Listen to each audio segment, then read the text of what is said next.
안녕하세요. 언제나 편안한 중고차, 중고차의 모든 것입니다. 오늘은 정말 어마어마한 역대급 차량을 가져왔어요. 제 채널에서는 이때까지 본 적은 없는 그런 차량입니다. 이름만으로도 많은 남자들을 설레게 하는, 가슴에 불을 지피는 그런 차량이에요. 바로 람보르기니의 우르스 차량입니다.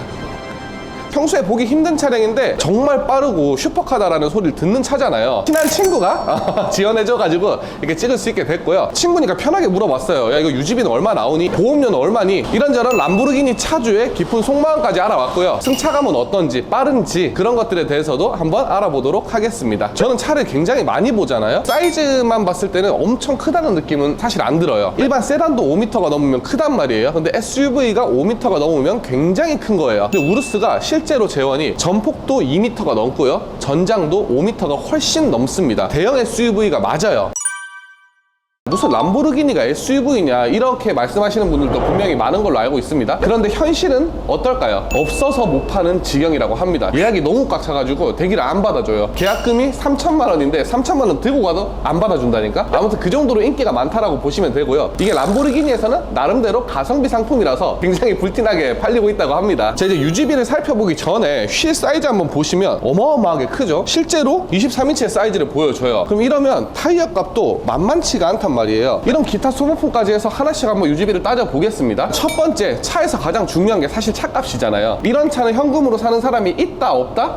있긴 있지만 보통은 없습니다. 3억을 현금으로 쓸 바에는 이 정도 살 수 있는 능력이 있다 해도 3억을 사업에 투자하지 바로 현금으로 차를 사는 경우는 많이 없어요. 대체적으로 보면 월납입금이 보통은 400만 원 이상의 리스료를 납부를 합니다. 그리고 자동차를 끌면 무조건 내야 되는 3종 세트가 있죠. 자동차세, 보험료, 기름값, 이렇게 세 가지는 무조건 들어가는데, 자동차세는 람보르기니의 차값을 생각하면 되게 싸요. 4000cc에 맞는 한 약 100만 원 정도가 나옵니다. 그리고 기름값, 연비가 6 정도 나오는데 실연비는 4에서 5 정도 나옵니다. 연 2만 킬로 주행했다 했을 때 70만 원 정도 잡으면 됩니다. 그리고 가장 중요한 보험료, 람보르기니는 과연 보험료가 얼마나 나올까요? 이 차주는 지금 30대 초반입니다. 운전 경력이 되게 많고요, 사고가 난 적이 없는 상태인데 자차 포함해서 보험료가 850만 원을 납부를 하고 있어요. 만 30세가 넘으면 보험료가 어느 정도 싸지거든요. 그걸 감안했을 때 850만 원이 지금 나오고 있다라고 보시면 됩니다. 기름값 내고 자동차세 내고 보험료 내면 약 150만 원 정도의 비용이 들어가는 거고요. 거기서 보편적으로 내는 리스료 한 400만 원을 더하면 이미 550만 원의 돈을 납부를 해야 돼요. 이거는 무조건 해야 되는 돈이야. 그런데 그것만 내면 차 유지가 끝나냐? 아니에요. 이제부터 이 타이어 값, 엔진 오일, 미션 오일, 브레이크 개통, 그런 소모품들을 정비를 해야 됩니다. 또 추가로.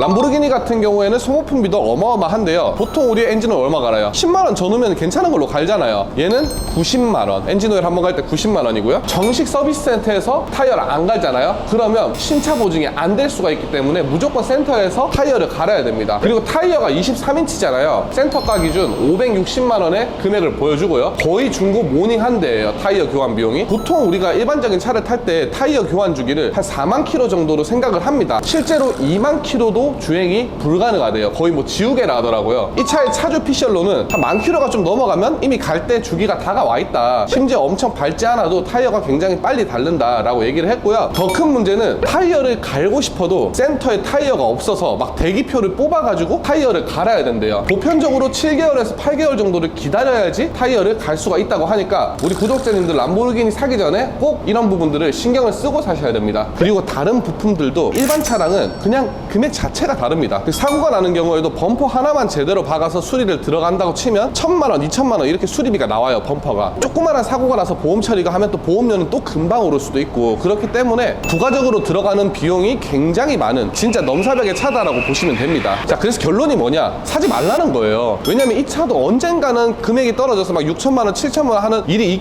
있는데 유지 비용은 똑같다니까. 그러니까 절대로 용기만으로 이 차를 사면 안 된다라는 말을 드리고 싶었고요. 그리고 이런 차를 끌고 다니시는 분들에게는 존경을 표한다라는 말씀을 전해드리고 싶습니다. 드디어 이제 람보르기니를 한번 시승을 해볼 건데요. 지금 되게 기대가 많이 됩니다. 얼마나 빠른 출력을 보여줄 건지 한번 느껴보러 가보겠습니다.